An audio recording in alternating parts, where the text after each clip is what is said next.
Hello. Thank you so much for being here. My name is Kara Goodwin, and I'm the host of Meditation Conversation podcast. And when I'm recording this, it is Wednesday, November 6th. We have just finished the U.S. election yesterday, and I know that this is not just for U.S. audiences, but of course, like the U.S. elections are, they have global reach, and we are all collectively, especially here in the US, mostly here in the US, but we're all moving through this collective portal together of change. And this happens whenever we have an election cycle. There's a lot of focus, a lot of energy, a lot of attention on one particular thing. So, in our collective experience, the collective intelligence, and energy that we all pull from and we radiate to, we it's there's a lot of focus on the election. And so together, whether we like it or not, and there are a lot of disagreements about what the best path forward is, but we all move through it together. And so when the results come in, of course, we have people who are happy and people who are not happy. And it's always an opportunity for us to work on ourselves, whichever position we find ourselves on. There is and what is really the results don't really matter from your spiritual perspective. And what I mean by that is your development, your happiness, your ability to ascend, your ability to grow, really, whoever's in office is not going to affect that. It's an inside job. And we may have preferences about how we want the external reality to be, but what we have control over is our inner reality. And what happens is that inner reality, the more we work on it, the stronger our own consciousness becomes, the more vital life force that we bring into our being, the more the outside is configured to reflect our inner state. And that can seem kind of esoteric. It might seem a little like wishful thinking, but it actually is what happens. There is a really interesting, sorry, while I forgot to put myself on do not disturb here. There's a really fascinating book called Power versus Force. And this was written by Dr. David Hawking or Hawkins. I think it's Hawking.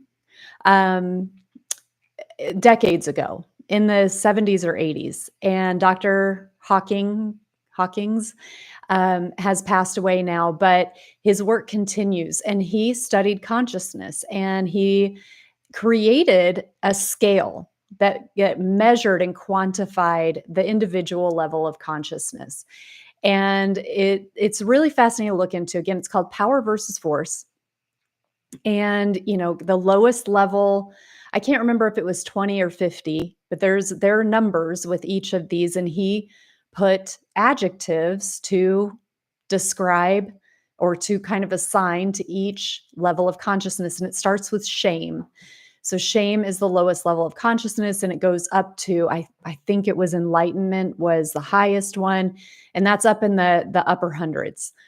And people who have taken on David's work since he passed away talk about that the highest levels of consciousness that humans are reaching now is way above what it was at the time of Hawking's work. So, um, but what I really want to focus on with this work is that everybody is operating at their own level of consciousness, and his work had numbers associated with that. And but what he talked about is the higher up you go in levels of consciousness, the more you offset the lower levels of consciousness by a lot. I have not, it's been a while since I read the book, so I'm probably not getting the numbers exactly right, but it's something like everybody who's over 500 or 600 is offsetting everybody under 200 by like at 10,000 or something, meaning that if you have 10,000 people operating under a 200 level of consciousness, that would include shame, guilt, anger, grief, sadness. Um, those lower levels of consciousness, it takes like 10,000, for example, people operating at that level of conscious to match one person operating at 600. And so, what this tells us in terms of our own power is that truly, when we work on clearing out our shadows, clearing out our lower thought patterns, clearing out our judgments, clearing out our judgments, we increase our own levels of consciousness. We add our light. We increase and amplify the light that we are. We operate from higher levels of consciousness. And that works in the collective field. We're all a part of this collective consciousness. We're not only receiving from the collective consciousness, we are contributing to it. So, the more that you are able to get into a state of acceptance and neutrality and love your neighbor, love the people who think differently than you do, be compassionate and understanding, be humble that none of us have the full picture about what's going on. Bring it all back in to yourself.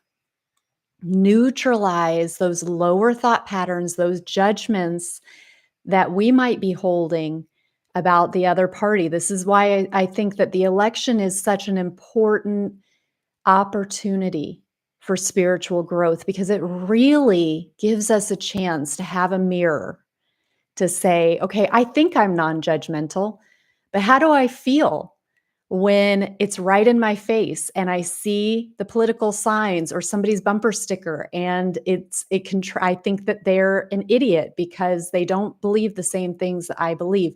So where is the opportunity within me to neutralize those types of feelings, those judgments, to hold compassion, to dissolve with my meditations, to dissolve those lower thought patterns, those judgments, to hold neutrality, to catch myself when I am expressing judgment towards somebody else, neutralizing those thoughts, those judgments, and allowing myself to, this is shadow work. This is shadow work. If we let it be, if we notice, if we are brave and honest about how we're feeling, we're noticing it, and we are working to dissolve those lower thoughts and to let the love grow within us, working in the heart,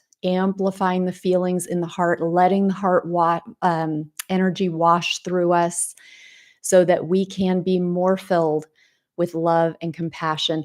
That is truly how we affect the external.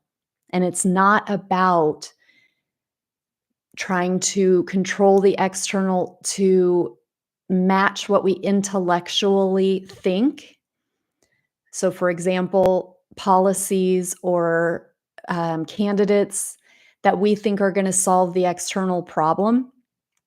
It is being neutral, being accepting, being loving within ourselves, and knowing that that is what will become the reflection.